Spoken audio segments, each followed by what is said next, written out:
open the 7:30 PM regular meeting of the Planning Commission for the Town of Corte Madera, Tuesday. This is not on. Tuesday, September 26, 2017. Please join me in the Pledge of Allegiance.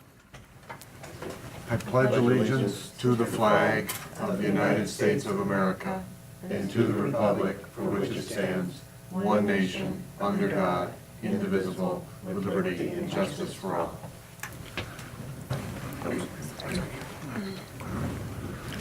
Thank you. Mr. Boyle, would you take the roll? Yes, I will. Commissioner Metcalf. Here. Commissioner Bundy. Here. Commissioner Chase. Here. Commissioner Friedman. Here. And Commissioner Lee is absent. Commissioner Lee has stayed home tonight because he is in conflict of interest with this application. Or conflict of location, I guess. Location, Yeah, right. location. He's Yeah. within 500 feet of the project site. Okay, that said, this is the point where we ask the public if they have any comment on anything that is not on the agenda tonight. So if the three of you have anything to say besides your application, you can step right up and comment on anything you might wish to. Seeing none, we'll close the public comment of this section of the agenda, and we'll go right to the new hearing. So we rattle off what is the hearing, and tonight's hearing is the Corte Madera Town Center South Entry Plaza. This is a permit amendment of the previously approved design review and precise plan amendment number PL 2016-0147 to modify the south entry of the Corte Madera Town Center, including removing the arched entry, removing and replacing pavers, installing new landscaping and lighting. Yeah. So, we've been through this application, and the applicant is back to revise it, so Mr. Boyle, please present.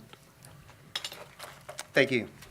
Yes, the applicant has provided modifications due to the difficulty in constructing the original proposal. The original proposal was approved by the Planning Commission back in January of this year, and due to disruptive nature of the proposed structural work and the impact on existing tenants, the applicant has developed a revised plan.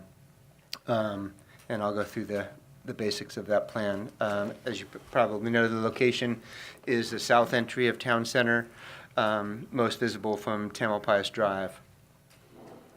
This is the existing south entry, and those wing walls you see on the left or right are probably the largest change. Those will come down completely, that was part of the January proposal as well.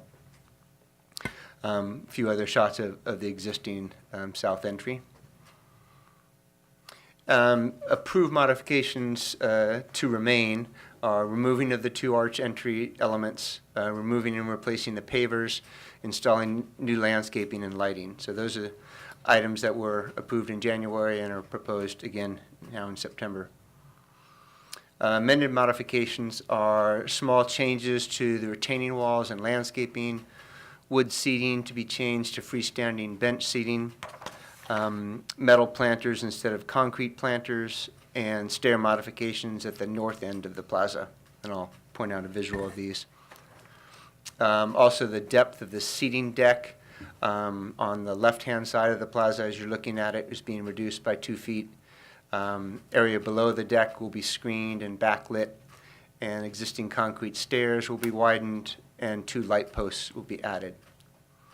So maybe it'll be easier so I can just kind of point out some of these.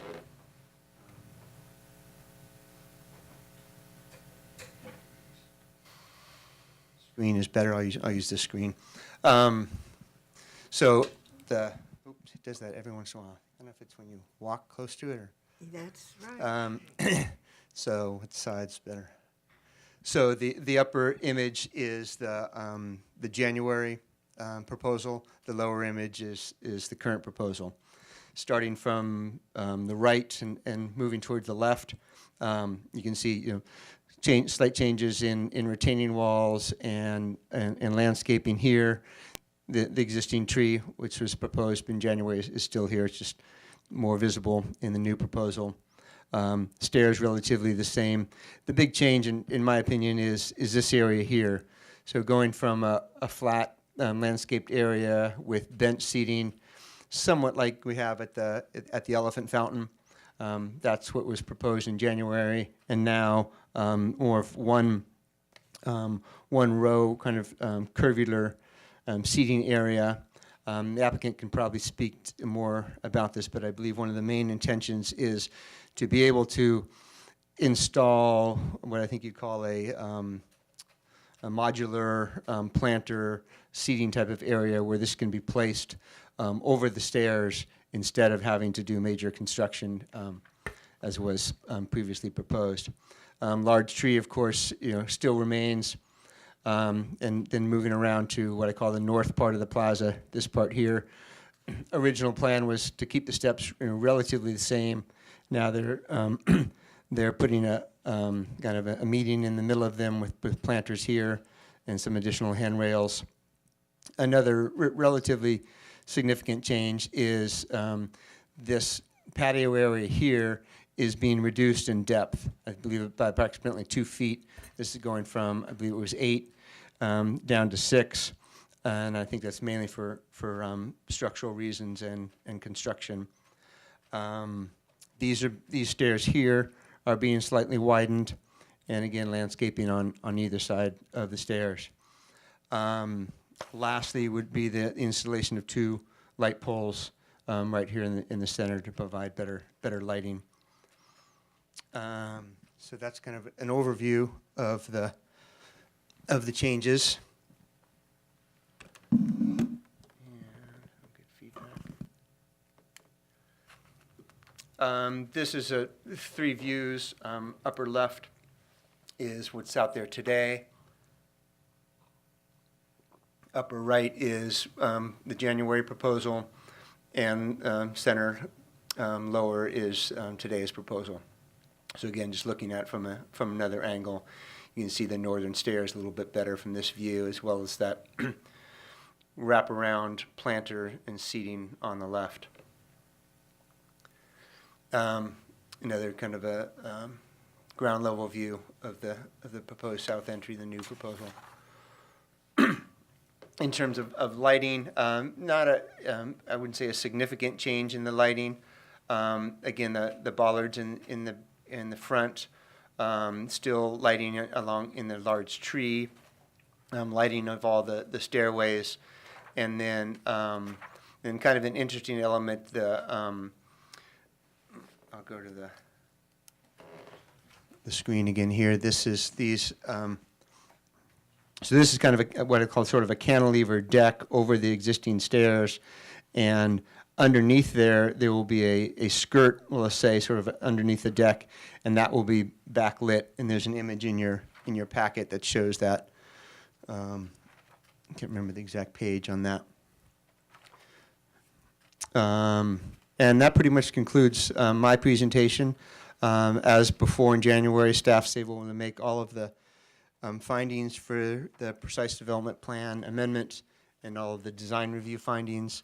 The applicant has provided the materials board as they presented before, and staff recommends approval of this application with the attached resolution and conditions of approval. Very good. So now it's time for the applicant to make their presentation.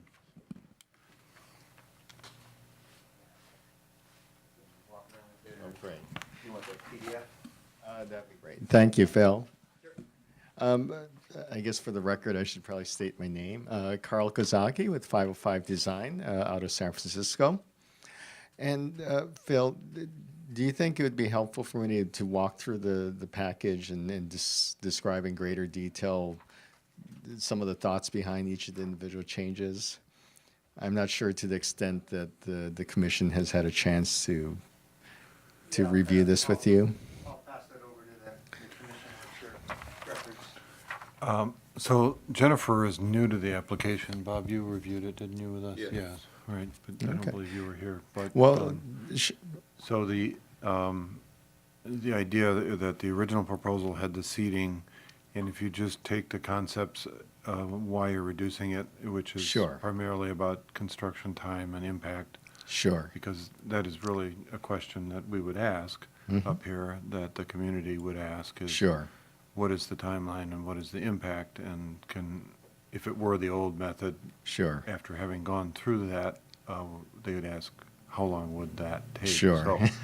So, that was an important consideration, but, I think that just say why you think the seating is enough, why you think the deck is enough, what kind of time frame you're talking about. And are you putting water on the artificial grass? So, Can I just mention one more thing? certainly, yeah. we're kind Okay, of thank you. involved there, yeah. Do you mind also just refreshing me on which tenants are adjacent to each side? I know, yeah.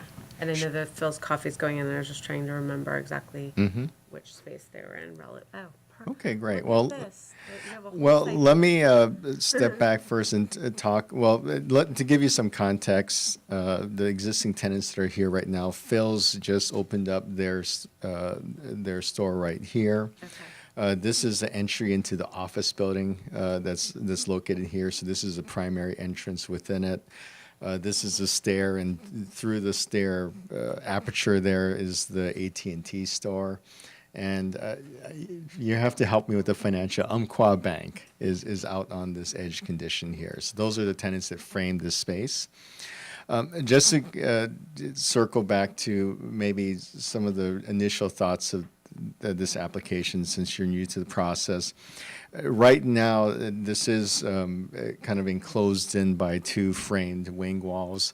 I think that one of the things, it creates both an intimate courtyard, but it also masks that area from a lot of natural daylight and doesn't allow for a lot of flexible programming. And it's I think the thought is to really try and create a much more open courtyard space that can be a more prominent entry into the project and become a more usable center plaza space that the neighboring tenants can take advantage of. So that was the initial premise behind this. The original design and here was creating a series of terrace seating similar to what's on the flip side of this, the elephant fountain, creating an informal area for people to gather. This terrace seating deck, which was originally designed as a common area amenity, but because of Phil's coming in place, it really gave an opportunity for them to take some ownership over that and allow some outdoor spill out space for their customers. And also try and tie in a lot of the material palettes and the more contemporary landscaping, drought tolerant landscaping, so it's more consistent with the improvements that were done elsewhere in the center, mostly tied visually to what's happening in the South Concourse. A lot of the main changes that has happened here, I think, was as a result of having the civil engineer and the structural consultant coming on board. In early phases of design, they thought that we would be able to tie into a lot of the existing piles and grade beams that are in the center. And just so you're aware, all of the elevated areas of the center where the office building is, it was built at a later phase of the project than the original mall. The original mall is on clay, on basically bay mud, and it doesn't have a lot of structural reinforcing, and because of that, there's a lot of settling. The building itself was done at a later stage and is on structural piles that prevents it from sinking over time. But I think the original thought is that there would be ability to tie into the existing structure of the building and minimize the amount of construction. I think after doing investigative work on the site, they realized that there would have to be a lot of significant structural work that would need to happen, and it would end up being a similar process to what happened at the elephant fountain. And that was when I think there was some cause for pause by the management and ownership group. As many of you know, there's been a very long multi-phase development over the years. and everybody is very happy and thrilled with the outcome of it. But it was at times a very painful process because of the amount of impact that it had to customers and the tenants here at the center. And I think that a lot of the tenants surrounding this courtyard, who had also lived through the the fountain renovation, I think were a little nervous about the impact that this would have.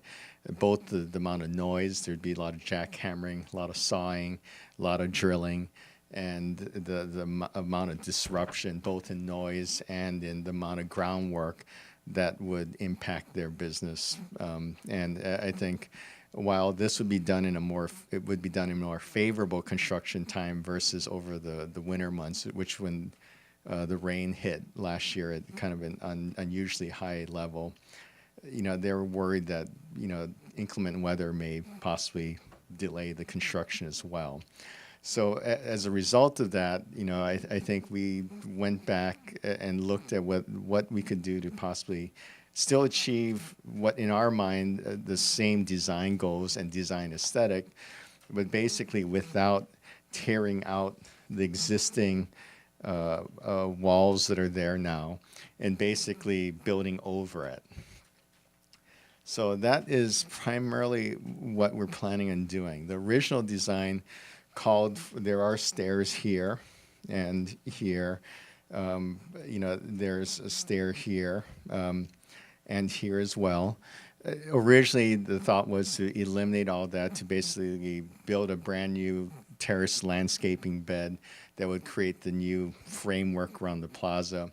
In this current scheme, we're trying to keep as much of the existing work in place. So this would require much less drilling, a lot less excavation, and a lot of the work would be built on top or layered on top of what's existing. And conceptually speaking, the new planter beds and the deck that's here, a lot of the stairs will still exist underneath all of this. We're looking to do basically a custom planter that will basically, it's almost built like a terrace step, and it will be custom built and inserted over the top of the seat and the stairs and the steps that are there currently. What used to be a multi-tiered bench seating here, because we're not tearing out this, we're no longer able to basically span the gap between the top and lower level. So we're doing a longer custom a curved bench that still has the same profile and shape of the original terrace step. It just happens at one level. The trade-off is in this scheme, we're able to maintain a lot more landscaping than we previously had.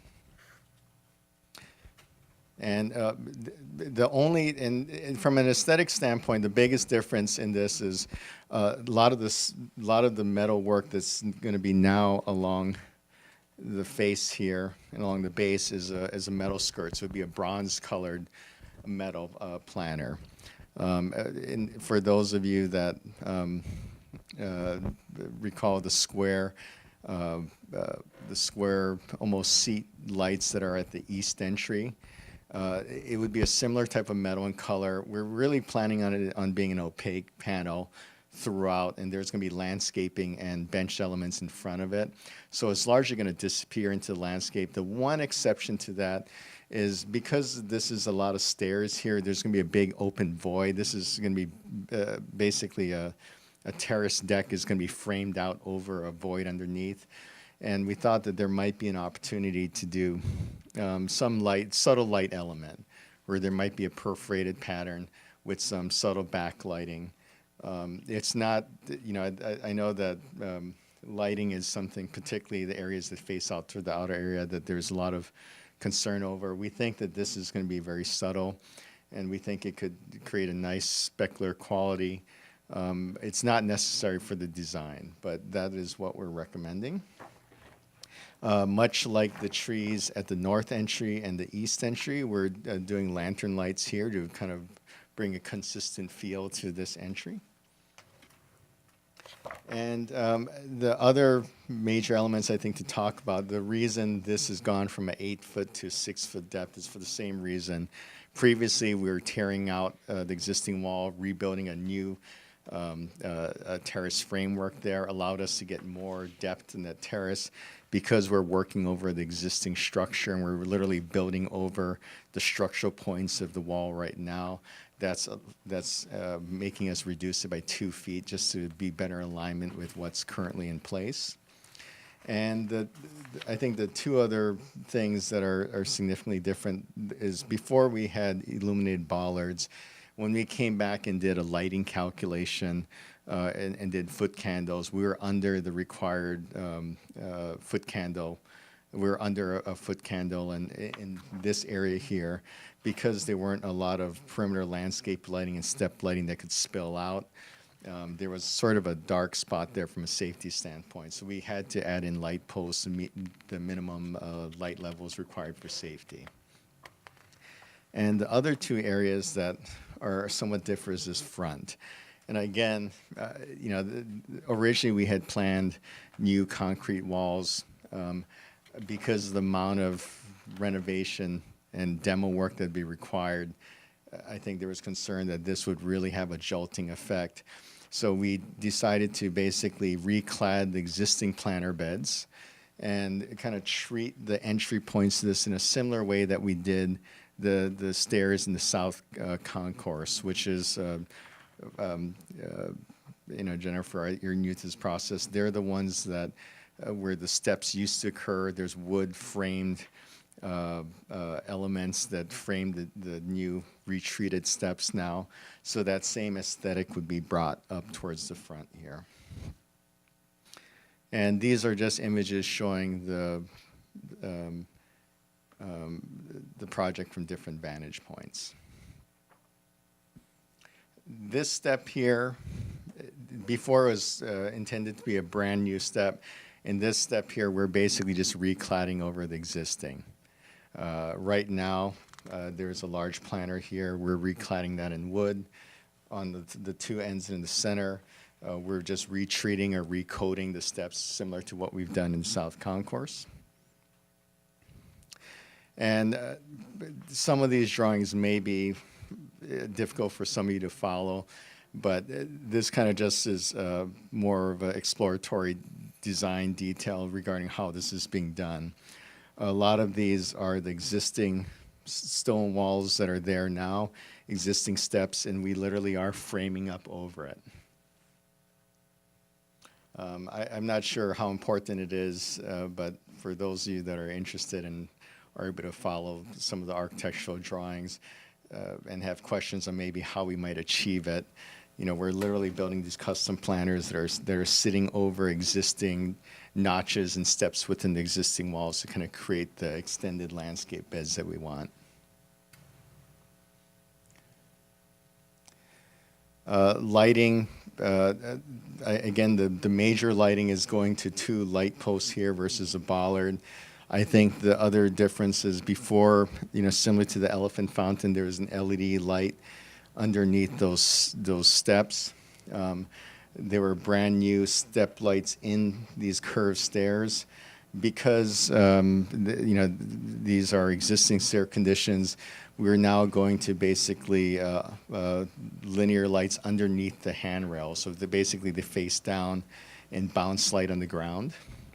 They basically offer a similar light level, but it's a kind of a secondary light. It doesn't really cast light, beyond a kind of a 4 or 5 foot radius. It's really to provide safety lighting on the stairs. And, because we don't have as many areas to basically create the rope lighting underneath the stairs, we have a few additional garden posts, which are 18-inch high garden lights that shine down on the ground. I believe all of the light fixtures that we have are previously used in the center. So there's nothing that's being introduced that you haven't already viewed and approved. And our material board is basically identical. Again, the goal here is to aesthetically try and maintain the look of the original design. I think everybody still likes it and feels it's appropriate. I think the main goal is how do you achieve that look without causing the amount of disruption that that we think might adversely affect the tenants. So I guess I will leave it to questions if anyone has any. Do either of you have anything else to add to the presentation, or is this gentleman going to take all the heat? So he's going to take it. Okay. So, Phyllis, I'm going to start with you. Questions? How long is this going to take from start to finish? The anticipated schedule right now is to start wouldn't start the work until after the holiday season and until after the rainy season starts. So they're anticipating a start date next April. And they need to complete this before the following holiday season in 18, so in September.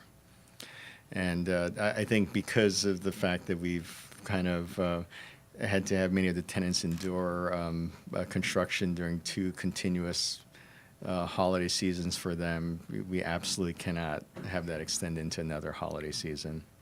That's a good idea.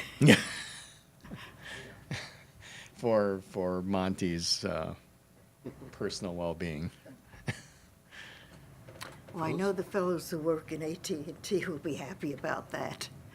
Any other questions? No, Phyllis? I was just concerned about the time period. I like the design. I actually like this one better than the original one we approved in January. The only thing I don't care for, and that goes back, the original plan, I'm not real excited about the lanterns and the trees, but I can live with it. Okay.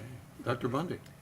Carl, I was curious, could you go to the site plan and talk about what parts of the mall are on pilings and what aren't, and are there any problems where they're connected, where there's settlement with the original building? Sure. So you folks are aware the pilings are basically along the entire area where the grade transition happens. So everything that is on the elevated platform, and that's both this area and also in the South Concourse. Everything that's in the elevated area is on piles. And they happen roughly, I'm trying to think, every 20 feet or so on center. And those piles happen along here, and between them there's grade beams. So for those that aren't familiar with piles because it's bay mud here, they will actually drill down, as much as 50 to 80 feet in depth. They'll put in basically a column of stone, pour down concrete, and that basically becomes, your structural base, which they can then, build a platform over. And between them, there's grade beams. So from those piles, there'll be grade beams that span between them that basically, that frame out this area. So that's where it happens. Right now, those of you aren't aware, one of the reasons we're removing the wing wall it is to open up views and to allow more light, but the 2 grade beams that are here supporting those piles have actually failed. And the one here is failed to the point where there's actually significant cracking and breaking in this arch. And one of the reasons they started to grow the ivy on that wall is to hide the crack line that currently exists there. So that is failing, but the others I think are all in pretty good shape. But how does the building and the offices are all on pilings? The entire office area is on piles, and the entire wing on the South Concourse down here. So it's the entire elevated area where Rite Aid, I think down to Chase Bank and all of the smaller shops behind it. The entire area that's on the elevated platform, those are all on piles. And so it's separated then from the older buildings that are settling? So there's not Yes. actual continuity with them, that can continue to settle? Yes, the way it was designed is, and again, this was largely because this was new construction. Piles weren't as readily used and available, when the original center was done. And also because they're all of think about it like a raft. Because they were all constructed, they're all one level space, they're roughly the same weight and construction method being made. They basically sync at the same rate of speed.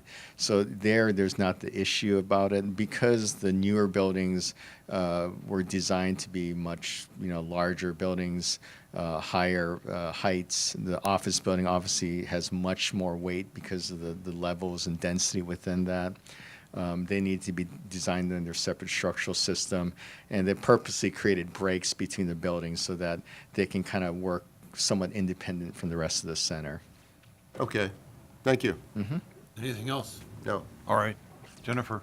Bob, since we're just in this Yeah. gathering, if you ever want to come and actually see what they sit on, it's pretty fascinating. There's a crawl space, nice ladder, lots of room. So come on out and take a look at it. Fascinating. The beams are huge. Yeah, thank you. Absolutely. And the other thing that's interesting is you may or may not notice is as you walk on the perimeter of the center where the stairs are, you'll notice that it's almost like a watermark. You'll see that, it almost looks like there used to be a line where the ground used to be. That's because it was over the course of I think from the days when Stan was the manager at the center, they've actually had to pour in extra steps in order to make the grade transition from the upper level to the lower level. And a big reason, a lot of the work that was done in the common area that probably no one really realized was to help basically build back up the grade in areas where it had sort of settled to a point where it was no longer ADA compliant. So a lot of that was kind of hidden things that, maybe the average person isn't aware of. I will say that now you can see the settling at that entry where the soil between those lines appears you're talking about is quite apparent. And I've seen the security guard out there putting cones where the pavers are still up and then the area in between is sagging. So anyway, Jennifer. Hi, thank you. How much seating will be located on the deck where you're showing the tables? Well, the 6-foot seating allows for basically a 4-person seated table. I'm not sure if we've had a chance to review the latest furniture layout by Phil's. We need to approve that before they implement anything.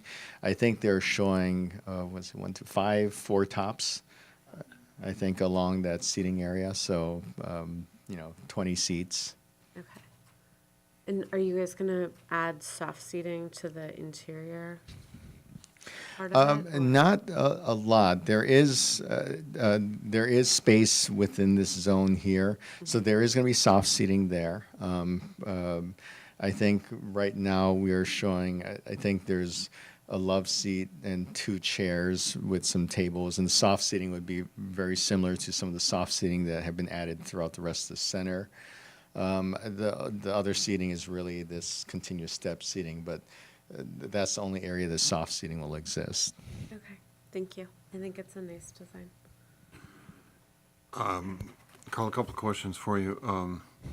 So out of this, you guys are going to create a set of permit drawings for the building department to approve, correct, essentially? Yes, and I believe that we did have a previous permit said, was that submitted and approved, I believe?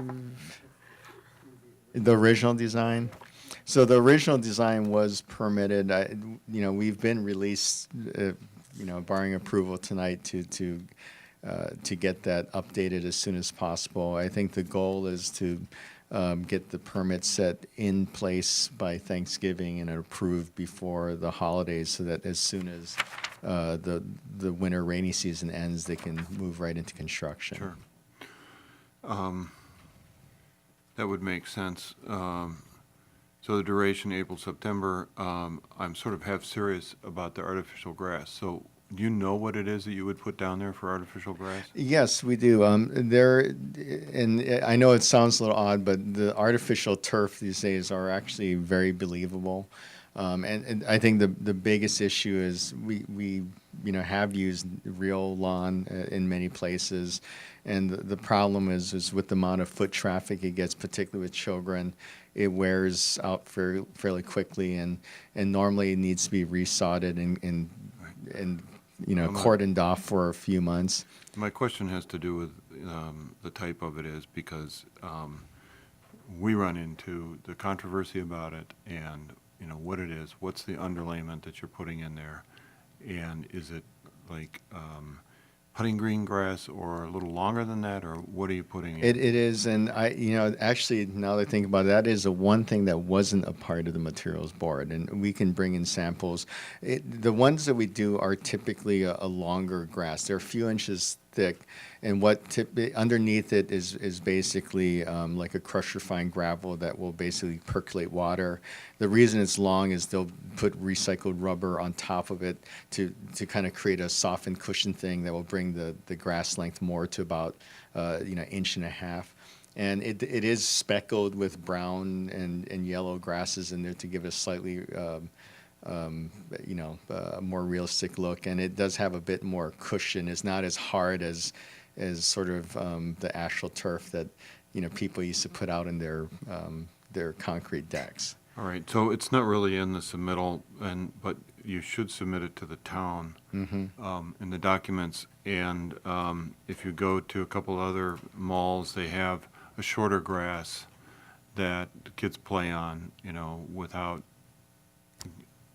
any impact. It's very short, and they seem to like that. I don't know, and that's the idea, is to create a very walkable, attractive surface, right, for this area. The other thing is that people are commenting about the recycled rubber ad nauseum and with a lot of concern. So MSDS sheets should go into the town when you have that submittal. So Sure. And you can say to somebody, this is what it is.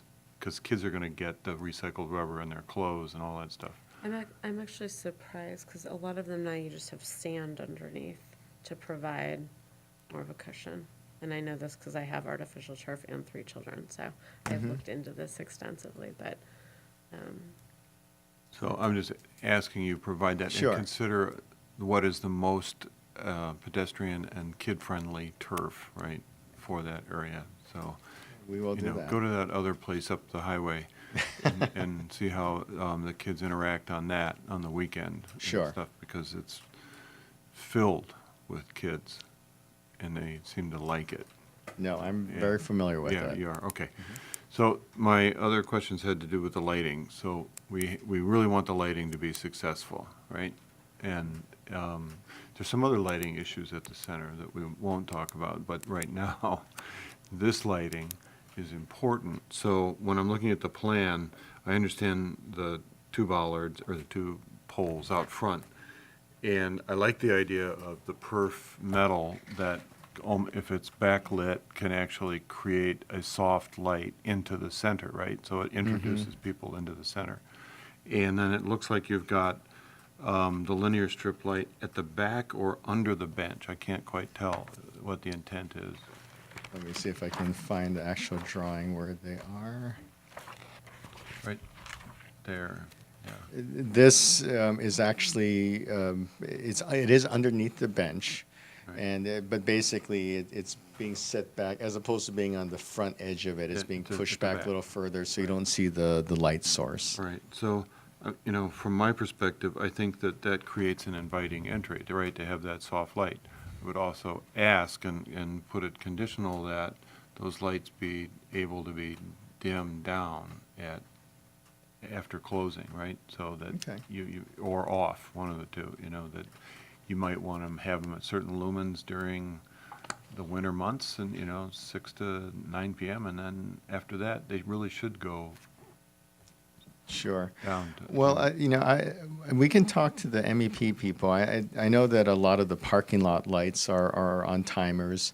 They still meet the safety codes, but I think beyond 9 o'clock it dims down, 11 o'clock again, and at a certain point they power down to bare minimum unless motion sensors kind of jostle them awake.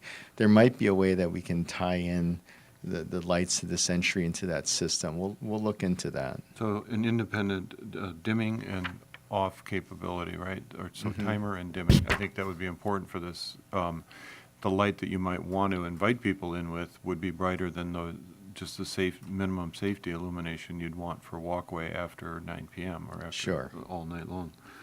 So then you're proposing a rail light. And there's no detail of what that rail light would look like on a handrail, right?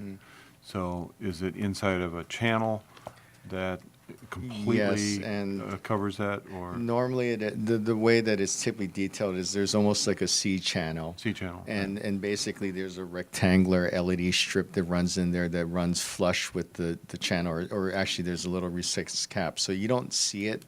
There is a metal strip underneath that usually is painted out to match the color of the handrails. In this case, our handrails are a bronze color, so it'd be painted out to match. But along with the other requested information of the turf, we can definitely put together a detail So, on the and handrail those light. LEDs have a diffuser on them, and They usually do have a diffuser cap, but the LEDs are like a series of LED Yeah. dots. I know you're very familiar with light, but for the others, there's usually a series of LED dots that are spaced. And there is like a frosted diffuser cap on top of it to basically minimize the hot spots that you get. so that's what should be included with that, Mm-hmm. yeah. And I think, again, those things should be able to be turned down at I'm a trying to certain think point. if I accidentally, I did not include it here. I apologize. Peter, Yeah. on the lights, I'm wondering if you'd want to consider having the sensors like you do in the parking lot, just for safety, in the middle of the night and, people coming in who shouldn't be there. That's a nice way I could put it. Yeah. Mm-hmm. Like they have in the parking lot where the lights are really dimmed down, but if somebody shows up, it lights up. I think, Yeah. the security people, I think, would appreciate it. It's a way of them knowing something's going on. Sure.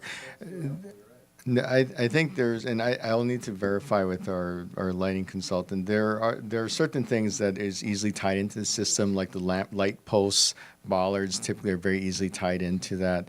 A lot of things like the LED rope lights and some of those garden path lights aren't necessarily the case. Those are usually they're timered on or off. We'll see what can be tied to the dimmer. I don't think all of them would have to be tied into a sensor, but enough that Yeah. awareness is that all of a sudden somebody's there.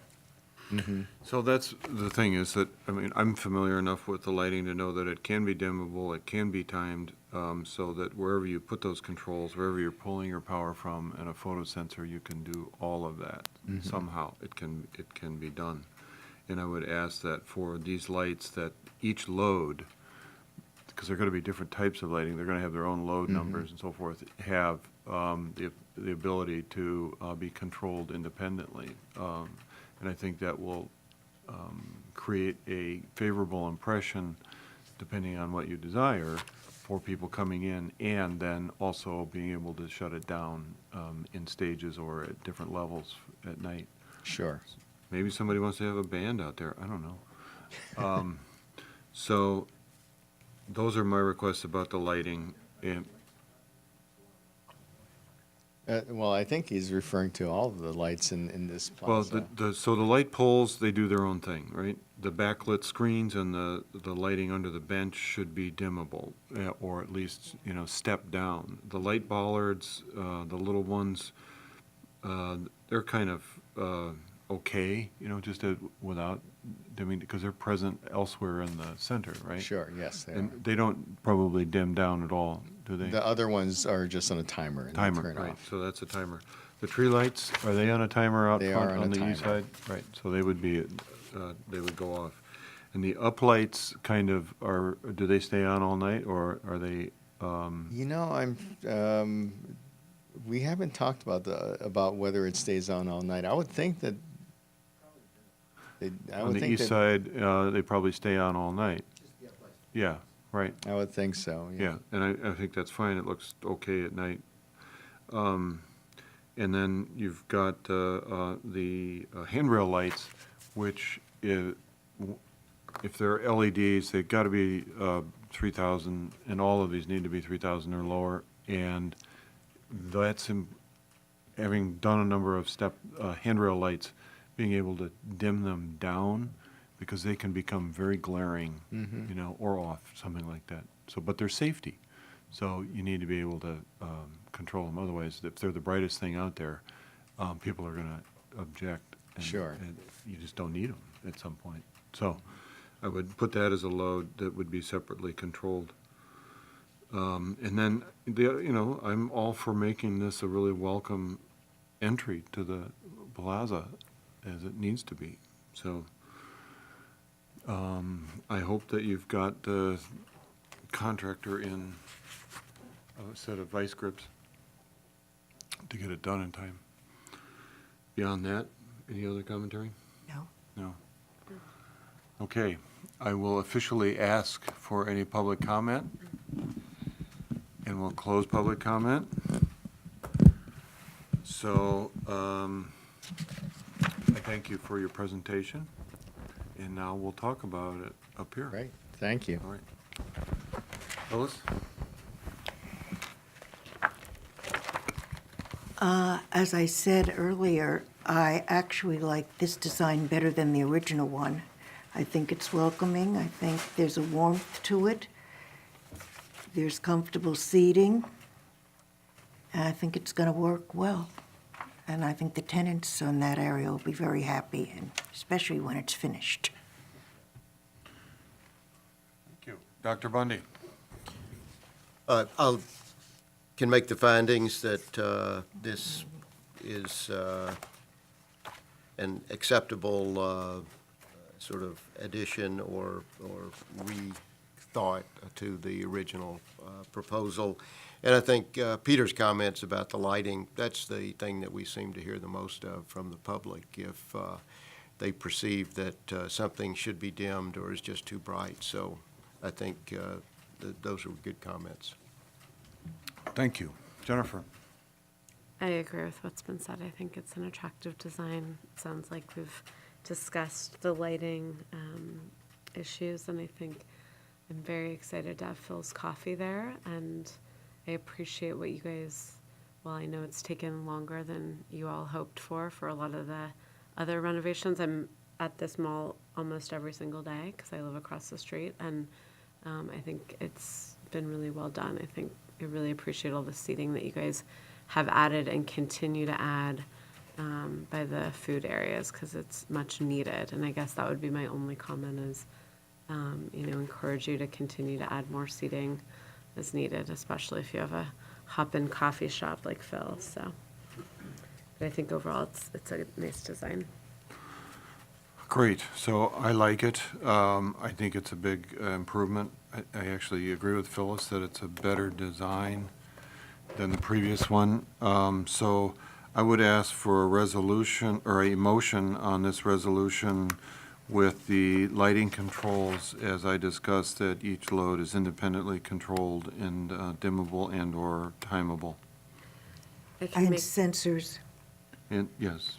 I What's can, that? do you want me to make a motion Sure, to approve it? yeah. I can make a motion to approve resolution number 17-017, a permanent amendment of design review and precise planned amendment number PL-2016-0147 to modify the south entry of the Corte Madera Town Center, including removing the arched entry, removing and replacing pavers, and installing new landscaping and lighting with the additions that Commissioner Chase added, that each load be independently operable and dimmable and have the ability to turn off completely.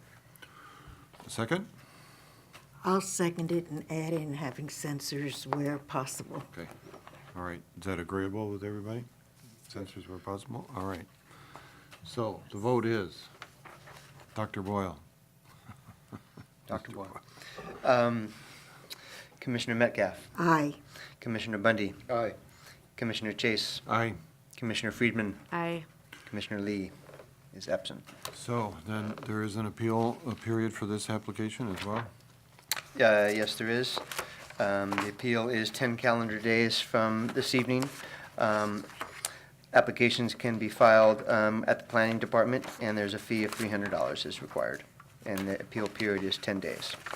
Okay then. Thank you very much. Thank you. You guys off the record? Ah,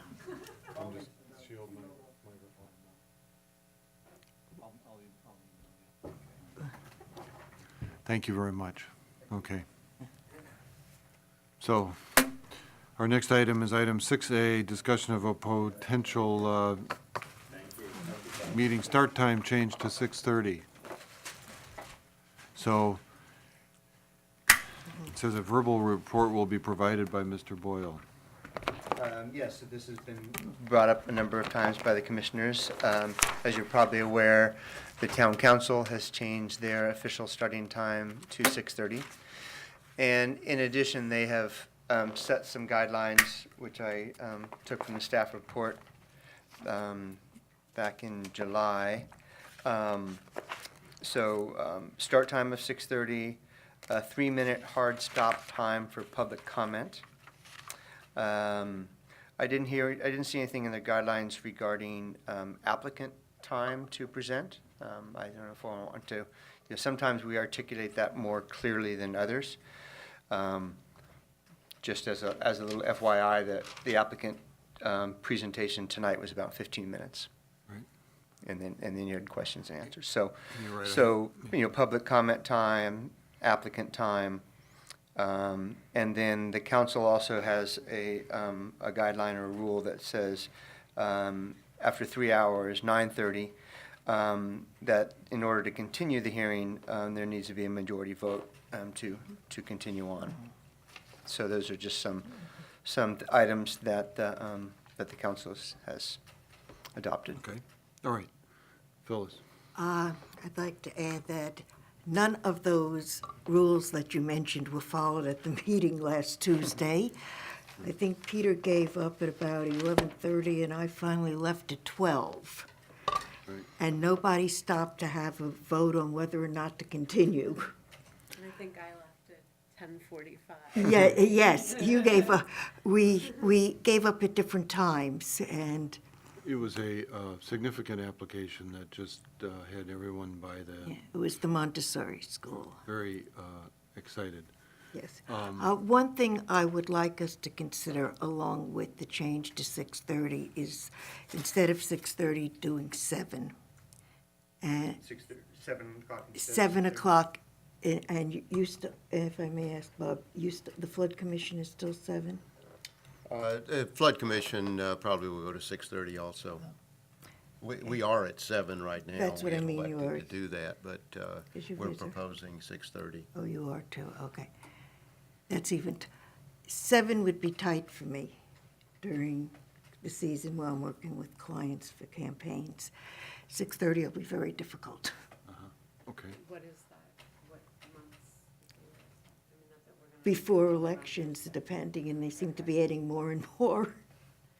I wonder if maybe we could address it this way, if we had 7 o'clock as the standing time, and in the case that, it was a larger project or one of the Yeah, more that makes complicated sense. projects, or we had multiple projects, like more than 2. I feel like 2 is our Ye- sweet spot, but once you get into more than 2, you're toasted. That sounds good, I like that. In that case, then we would move it to 6:30, or does that get too complicated in terms No. of if you're constantly switching the time? The standard is to set something that we can all live with and the public can know what time it would be. Yeah, that is the expectation, I think, and that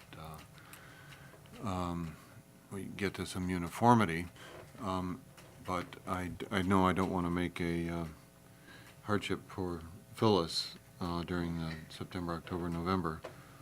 I'm supportive of 7 o'clock. I'm supportive of anything earlier, and I Yes. do think maybe whether it's, staff or us or whatever it is, at the beginning of the night, I think there are points at which, we've started a new hearing after a time that we would have initially probably said, let's not start a new hearing, like after 10 o'clock, for example. Yeah, we have something like But that. maybe, we probably have some foresight earlier in the evening to say, we think this other application is going to go, it's going to be too late to start a new hearing. But I think we all, want to make it easy on the applicants as best as we can, accommodate their schedules when people come out.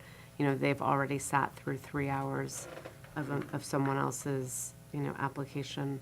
We try to accommodate them.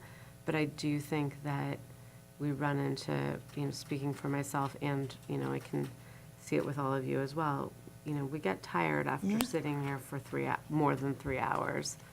And so I don't think it's when we do our best, thinking and opining and things like that. So I am supportive of an earlier start time and in conjunction, maybe being a little bit more diligent about not going so late into the night. Like, once Agreed. we get past 11 o'clock. Yeah, Right. So, and that's something that we don't I make should- our best decisions then either. I should lay it out more clearly, but I think that's true. So I know I spoke with Charles, who said he was to be supportive of an earlier start, but 6:30 was sort of hard for him, but 7 was okay. Ah, okay. So I think then that would put us 7 to 10, and at 10, we would decide whether we were going any further. Yes. I think that the adoption of a 20-minute presentation time is adequate for even Marin Montessori or anybody significant like that, 20 minutes, and they have to ask for additional time after that. So, we can- Don't we have 10 minutes or 15? I'm trying to think of what we have now. In the You're back. being generous, Peter. I was going to say 15 minutes. I think The that, Yeah. time, I think also keep in mind, You've when, already heard the staff report. yeah, at yeah, that so, point. but, back to the applicant, right? If a 15-minute presentation, and then almost always you folks are asking them questions, and usually the question kind of leads to their answer, which is additional somewhat presentation as well. well, So, no, I would separate the idea of a straight presentation and then having the applicant answer questions. I wouldn't, sometimes we have a lot of questions, sometimes we have a few questions.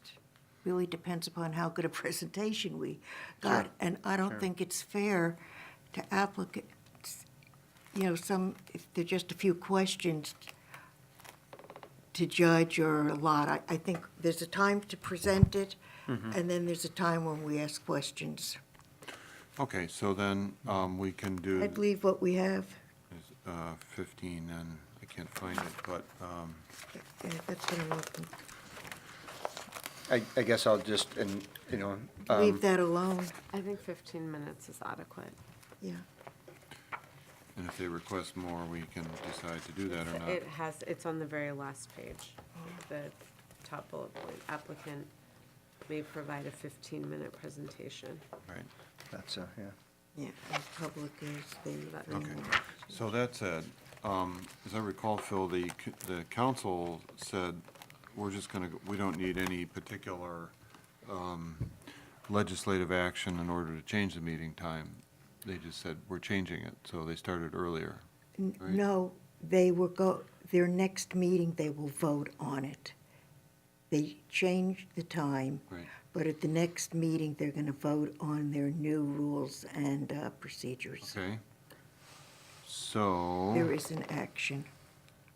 for some reason, I thought they started at 6:30 regardless. They did start at 6:30, saying that they could do it without taking the action Yes. because they would be changing it with the whole new set. So, and I'm saying that with particular regard to November 13th, I would like to have it in place, or 14th Yes. by that date.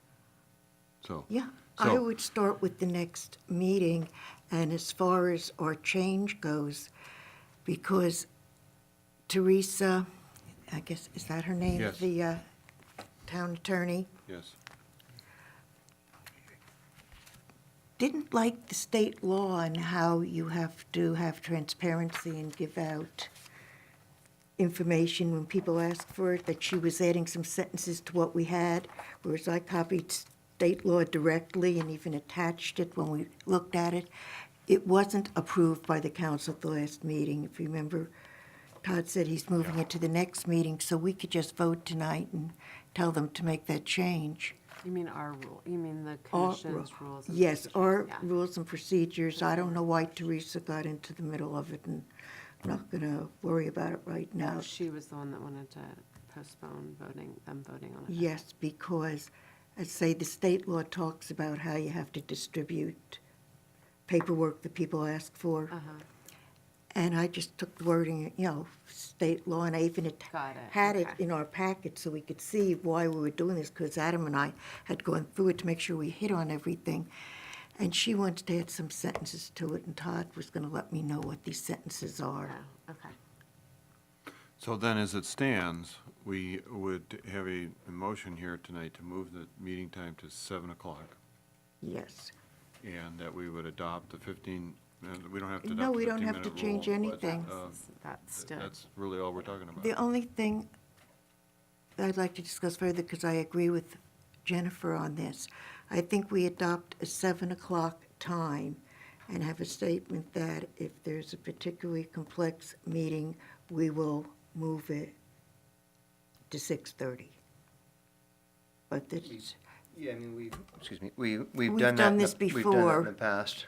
Yeah, but I think it would be good to have, certainly to have a consistent time, and so everyone knows. And there will be, there's gonna be a little bit of learning curve here, because now everyone needs to learn. They need to learn 6:30 for the town council, and they need to learn 7 for the planning commission, so, and that's fine. And then it sounds like flood board as well, going to 6:30. without sounding mean, I think the 6:30 starting time is more for staff who's here all day than really for the public, because people who have jobs come home and have things they have to do before they come to a meeting. And yet staff has been here since 8 o'clock in the morning. You have to take both into consideration, but I think the 7 o'clock time is really a better time. Now, Charles is working in the city. I'm out of the county a lot. So 7 o'clock really works for me, and I think, isn't your firm in the city? Yeah, but I would just prefer it more because I like to go to bed earlier than midnight. Oh, I don't blame you, but you said 7's okay. 7's fine. Yeah. I'm a proponent of either 6:30 or 7. Why don't we do 7 and just, do you want to have a notation or not, Phil? That, A motion? or- no, I'm saying a notation about for complex meetings, or I'm not Do sure we the even- right word. I don't Just think it's not even necessary. say Or anything. do we Leave it just out. cut, because it would have to be considered probably a special meeting anyway, if you were gonna move the start time? No, Oh, it doesn't have to? no. okay. Yeah, it's just We've done this It would just before be a where we new- just started. What happened is when we sent out the notice of the meetings, it was underlined in red and, note earlier time. Maybe So we would don't if there say were, anything. just- particularly complex, likely more of a commercial Yeah, project. I don't think we need to say anything, because Yeah, we've just done it say in the we're moving past. to and- 7. Okay. yeah. And maybe even some instances where we want to start at 6, if So there's a can really we big vote on one. that tonight, or do we have to notice the public or anything? We can say what we would like tonight, right? We can have a motion tonight and Right, say motion 7 tonight. o'clock. I would like to make a motion to move the planning commission meetings to 7 PM going forward. Second, Propose that we also say that it stop at 10 o'clock, majority approval to go to 10:30, and then unanimous approval to go to 11, yeah, don't we have which is something what in the there town already? council's doing. We may not have the 30-minute same time, increments. but we've got some kind of, Yeah.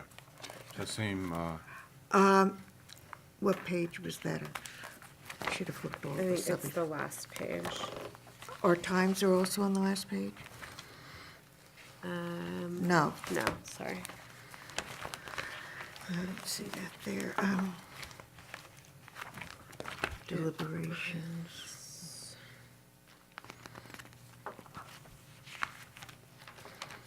3.2.3, adjournment of meeting. Meeting shall adjourn by 11 PM unless Let's say we 10. vote to extend. so that, 3.2.3 would change to 10 PM unless it extends. So Yes. no new item. 3.2. So the third bullet point says, extension of the meeting shall be done in 30-minute increments, meaning that, according to Bob, then at 10 PM, we would vote to go to 10:30 by a 3-5 Yes. vote, and after 10:30, we would need a 5-5 Okay. vote, 5-0 vote in Yeah. favor of. The second bullet, since we're moving it to 10, Become we have 9. to, do you want to say 9? So because if it starts at 9, or do I say 9:30? I would say 9:30. 9:30, okay. So 3.2.3, the second bullet would be 9:30. So, And then your wording on the third bullet about increments, It's about, what we're saying is it goes from 7 to 10. here, Bob. At 9:30, we vote, we will not start a new item. At 10 o'clock, we vote by a 3-0 majority to go to 10:30, and at 10:30, we have to vote to a 5-0 majority to go to 11. Can I ask a question though? In practice, how would that work if it's 9:30 and the meeting's supposed to end at 10 and we're voting to start or not start a new hearing? See, There's no way 9. if we start a new hearing that we're ending Sometimes at there 10. might be something that is quickly disposed of, you know? Okay. I don't want Okay, to just say that we can't, that we might have a simple application that could start, and it could be something. okay. But to your point, yes, we can, Do you ever break up hearings where you would conduct a certain portion of it can continue. and then continue it? Yes. If it gets too late or whatever it is? Yes. Okay. Yeah, we We've did done that recently on 2 of them, I can. Okay. Okay. I'm supportive of that. As a matter of fact, when the Montessori school came before us the first time on this round of changes, we let them know that they could give their presentation, but we would not be asked. I think you said it would go as far as the public comments, Right, I do remember and then the that. So next at 9. meeting to come back. So it'd be, So at 9:30, you need a majority vote no, to go no, beyond 10. at 10. At 10. At At 10. 10. At 10, you need a majority vote to go beyond 10. At And 10, at 10:30. you need unanimous. You need a unanimous vote to go beyond 10:30. Yeah. Okay. Okay? I can't. Nothing Somebody's happens too at efficient, 9:30. I can't get this out of here. Here we go. Okay? Nothing happens at 9:30. Okay. All So right. At 10, it would be majority vote to continue. No, wait, I thought we said no new item will be commenced after 9:30 unless otherwise decided upon by a vote. Afterwards. Right, so, Okay. Yeah, If we get to 9:30 and it's up, we have to vote to continue Okay, it, got go it. for it. Or Okay. if we're on an item and it's running past 9:30, we're not going to start a new item at Yeah. 9:40 or 9:45. So no new item introduced after 9:30. Okay, got it. right. Okay. Yeah, so that's the second one. And the third is 10 takes a majority vote to continue for 30 minutes, and after that, they would take a unanimous vote. Okay. Did we got a motion and a second on that? yes. Mm-hmm. Okay, Commissioner Metcalf. Aye. Commissioner Bundy. Aye. Commissioner Chase. Aye. Commissioner Friedman. Aye. 7 o'clock next week, 2 weeks, 3 weeks. 7 o'clock, right. And be sure and tell, is it Okay. Tracy who puts out the, Yes, Tracy. announcements? Tell her to be sure, she could check with Rebecca, because Rebecca did, That's next door. yeah, she So put in it the on newsletter. next door and a whole, but the wording that Rebecca used was very clear for everybody. Okay, now on Rebecca to is so good. whether or not the planner at hand has anything to report on. Just that. Sorry. Yes, planner's report. I did pass out that calendar. Did everybody clarify or clear on what I was asking for? Just if you know for sure you're not going to be able to attend one of those planning commission meetings, just put your initials down there. May I ask Mhm. why you're concerned now and usually you're not? I was just thinking ahead for the holidays. Oh, okay. That's all, yeah. And I'll check with Charles. Also, please note that you probably have heard through the grapevine that Restoration Hardware will be coming before the Planning Commission on November 14th. Now, that And- might be one we'd want to start early. Yes. Possibly, yeah, Good thinking, yeah. right. We can go in. And I also passed out the flyer for Sonoma State is doing their planning commissioners workshop. That's the first Saturday in December. And as soon as I find out the agenda and whether the town is paying for that registration, I will let you know. Phil, may I backtrack a minute? Even though we're changing to 7 o'clock, I am wondering, as long as we're going to be moving up the November 14th meeting, and it is Restoration Hardware, and I'm sure a lot of people have a lot of things to say about it, if we should consider starting at 6:30 That's what we, yeah, I'm Yes. just saying. on November 14th. Yeah, yes. Agree. And that would have nothing to do with this, with our 7 o'clock, because we haven't officially Agree. had it ratified. So let's just plan it, the next one's at Yeah, 6:30. I will put that out to the applicant. I don't imagine that'll be a problem. Yeah, It's So right November- down the street. November 14th, 6. I could walk over there 30. from where I live. That's exactly where I live, I have to pass it every. Okay, And anything else, those sir? are- Those are all the items that I have. All right, Jennifer, would you care to summarize the town council meeting? Well, we were all there except for Bob, so I guess it's for Bob's benefit. Well, that's for the- It was a long meeting. It was a very, very long meeting. It was the Corte Madera Montessori, I'm sorry, Marin Montessori. And,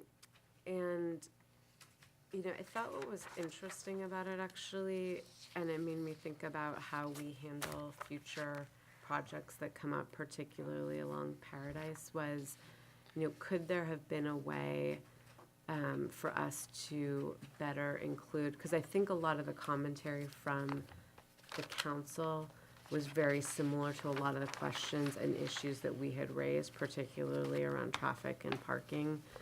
And so I had empathy for the applicant from the perspective that here they were, they've gone through this process for quite some time now, and then they were, you know, raising the same issues or the same issues but in slightly different ways and representing the entire thing. And I just wonder in the future if there's a way to either include Todd in our meeting somehow or, you know, somehow better, you know, on a large project like that. Because I just felt like they were sort of taking them back to like step one. Wouldn't that be the staff report, because Doug gave the staff report? You, all right, you did. And So- it is part of the Myself. staff report, when these things have to be ratified by the council, should that kind of discussion be included, since we know it's an issue? It was a big issue with us.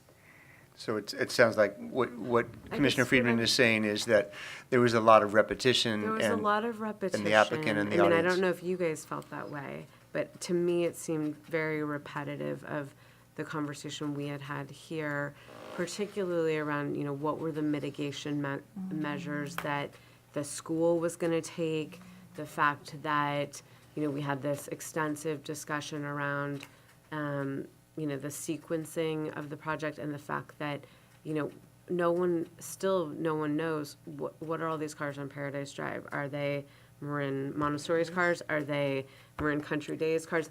And I don't actually think it's fair from my perspective that, you know, Marin Montessori is now sort of beholden to Marin Country Days, you know, program moving forward and their creation of 50 new parking spots.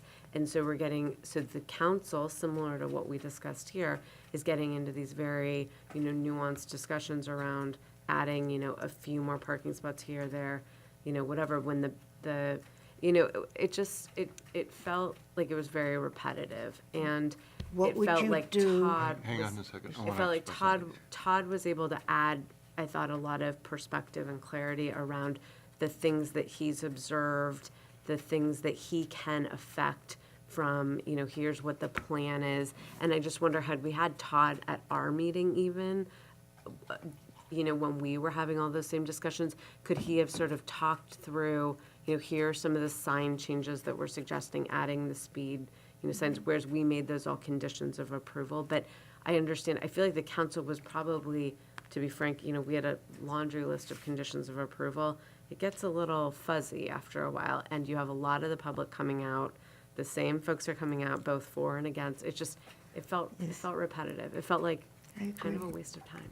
For a So lot of let me just say this, a few things. I'm going to reiterate a Yeah. few things. Number one is that I know the council has the obligation to take on the same considerations we do. right? Okay. They have that obligation, and not only personally and to the public, but politically as well, is that it is their job to ask the same questions because they are the legislative body. So they have to do that, and no matter what the staff report says or how familiar they are with it, they're supposed to get that information out there, just like we're supposed to get the information out there. So the second part of this is that Nisha was a part of establishing this plan for Paradise. She's gone now.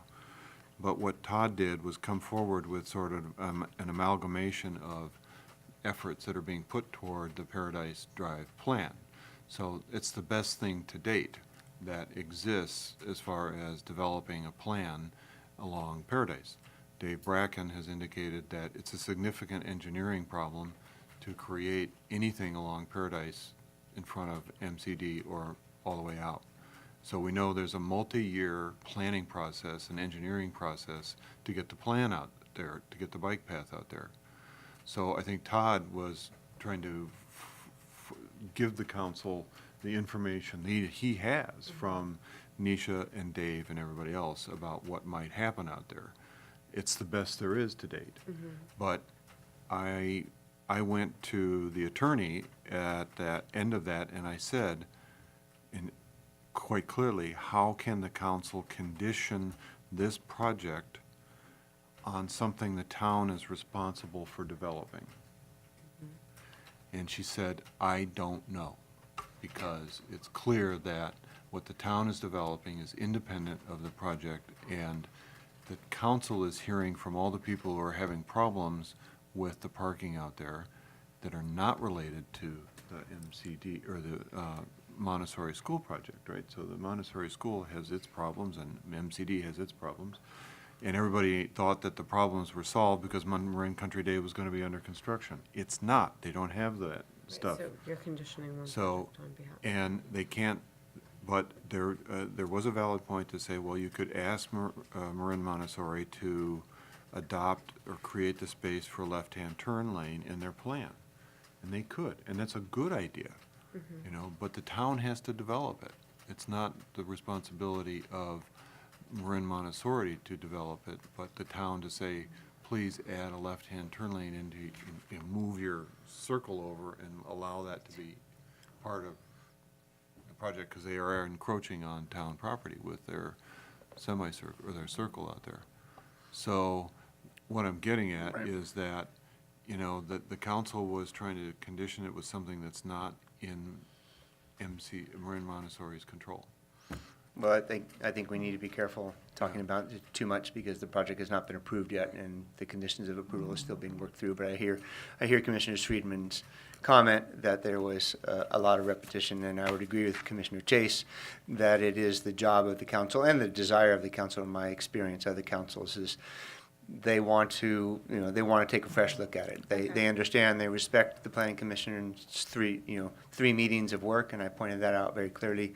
But also I think they just want to look at it fresh as well. Maybe it's more from our process then, can we be more efficient or effective if we have that information up front from Todd around what they can and can't do, or I'm is just that? going to say, in this case, we were asking for it and pushing those guys for it. And they Right. were doing the best they could to create Okay. something. Okay. Right. That's it. Bob? Technically, the reason that it was at the council was because of the zoning change, or had it been appealed? No, it's a series of approvals that they must legislatively act upon at the council level. The zoning change. Primarily, right. Both the zoning change and the general plan amendment Yeah. had to go, and Marin Country Day was the same way. One other thing that I just will comment on that I thought was interesting was that, I think Sloan in particular went sort of above and beyond in saying, not only can you not, do further harm to the parking and traffic situation, but we actually want your project to help improve it. And maybe that goes back to what Peter was just discussing, that that area is challenging because there are so many projects going on between, and I keep questioning, and I won't get into details, but the project across the street that at some point is going to come back, and the fact that everyone's parking on Yeah, the preserve. the preserve property, is that going to be okay with them, given their plans down the road? So there's a lot of moving pieces there, and I don't know what the right body is to help to help facilitate, a better resolution there. But Phyllis? Yeah, two things. One, going back to what you first said about who's parking there, if you saw the email I sent to Todd, which I think he put in the file itself, because I suggested having stickers and yeah. stuff, and he said they know now who's parking, and it is not Montessori right, that's doing it. The other thing which came up, which I was into, that it was Sloan who brought it up. He mentioned that for an appeal, it was the responsibility of the individual council members to do a site visit. He said, we don't have that as a responsibility for the type of hearing they had. And you may want to talk to Todd or have Adam talk to Todd, that I think it should be a responsibility. Because Diane had been there, and I guess Bob had been there, and Carla had been there, but Sloan had not. And, as I say, it wasn't a responsibility when you have that kind of a hearing, and I think that it should be for everybody's sake. As it is for ours. Yeah, and just to clarify, I believe it's in my personal opinion, it's a general understanding that all commissioners and all council members are encouraged, and I think most of them believe it is a responsibility and is important to go out and do a site visit, especially on a particular site where it's, it's important. Todd, And want to particularly, remind them. particularly on this case, I personally invited each council member via email to join me on a site visit in the morning or afternoon to take a look at the situation. So, I agree. It's a responsibility. I don't think it's codified that they must, just like it's not codified here that commissioners must do a site visit. Oh, no, ours is. We, Yeah. Have that Or in our- disclosed if you haven't. Yeah, but we have it in our rules and procedures that is an expectation. Now, I've seen their rules and procedures, but off the top of my head, I can't tell you whether it's in there or not, but you may want to mention it to Todd that it's important. So the unfortunate, well, we did mention in our review that they should get tags for the school vehicles so that they could be identified by CMP or whoever wanted to go out there and take an inventory of vehicles. And if they didn't have a tag, then it would be somebody else's unknown vehicle, right? But then if it was You're talking about what I said in like the email, that there should be tags for Montessori and. I had brought it up a long time ago, yes. That is a condition of approval Right, right. So, for Marin Montessori.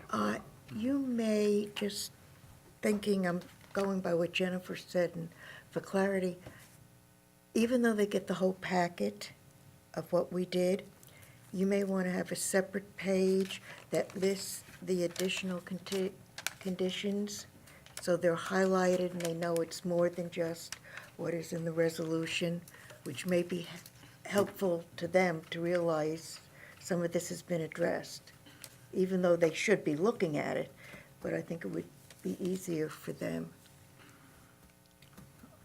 I won't make any other comment about the reading of the packet. They had a 500-page packet I know. to read, so that's too much. That's why I'm saying that you have that one page, that additional conditions. Okay, so anything else anybody Well, wants to say the about that only other meeting? thing, if you haven't already, you should look at the preliminary design from Owens Merrill on the bike path connection over the bridge Beautiful. that they're looking into. It's super cool. Too bad it may not be done till 2025. But I thought it was a really great idea and concept. So It's beautiful. hopefully that will happen at some point. I think that, for the record, in 2013, Dan McElhaney said that no revisions could be made to that overpass unless it was demolished. Oh. So he is now saying that they have yet to evaluate that, and it may end up being demolished after they look at the seismic safety of it and whether or not these additions can be made. So they have a long ways to go before they say, we're going to put that pedestrian walkway on the side of that overpass. Yeah, see, that's being held up by the work Caltrans has to do. So Right. that was someone from Caltrans who said that in 2013? The big man, Dan McElhaney, Yeah. who was here the other night. Who spoke the other Wait, he night? already said that it was not seismically sound and would have to be No, demolished? no. No. What I'm saying, in That was his 2013, opinion then. Oh, he yes. said that they could not do anything to alter that overpass because it was out of compliance with Caltrans standards. 'Cause we Right. were asking them to do something with that overpass, and they said, Gotcha. we won't because it's out of compliance. Now that he's got Skidmore, Owens, and Merrill talking into it, they're willing to go along with it, but they still have to do the evaluation of whether it's seismically sound. Got it. We can add it or do other things. And there were other additions that we asked for in 2013 that would have improved the slowdown of traffic there on the on-ramp that turns around. It would have made a big difference, but they refused to do it. Gotcha. Okay, So that's all I've he got. now has political pressure being applied, and he's more compliant. And there's some money available, which helps. So I don't know if Yeah. anything good happened between 10:45 and midnight, but that's all I've got. I don't know. I don't know what happened with marijuana, so. Oh, they decided to follow through with what they had discussed at the previous meeting, where essentially they're not going to allow dispensaries in town, and they did not address on purpose delivery. So the moratorium is not completely installed. Well, they have to have voting at 2 meetings, you know. But there is a moratorium. There will be no dispensaries, there'll be no growing grounds.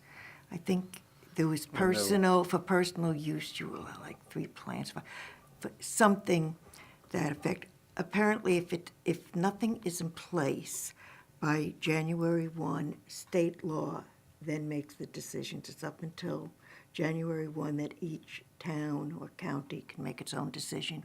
And I'm pleased that they're not addressing delivery, because if we're not, and my concerns have to do with medical marijuana, if we're not going to have dispensaries here in town, then at least somebody from out of town should be able to make a delivery, because you can't send it in That the would be mail. also very hard All right, so to what, monitor. that's the way it is. It's just going on to the next meeting where they'll have to vote on it again. Okay. So, okay. Yeah, that's the All right. that's the resolution or whatever it is to make an ordinance.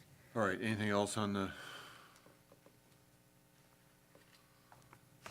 meeting now? No, Okay. I have nothing else. So, I have no comments on the meeting minutes for August 22nd. Does anybody have any comments on those meeting minutes of August 22nd? That we approve the minutes.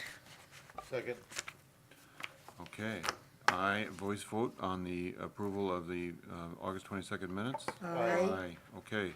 Any commentary on the September 12th meeting minutes? We don't have them. They don't have, they're not here, they're not, what?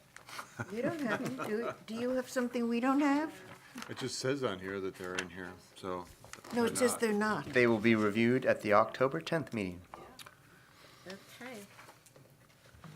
Are you right? Time flies. According to my calendar, it's January. All right. So with that said, motion to adjourn. Move to adjourn.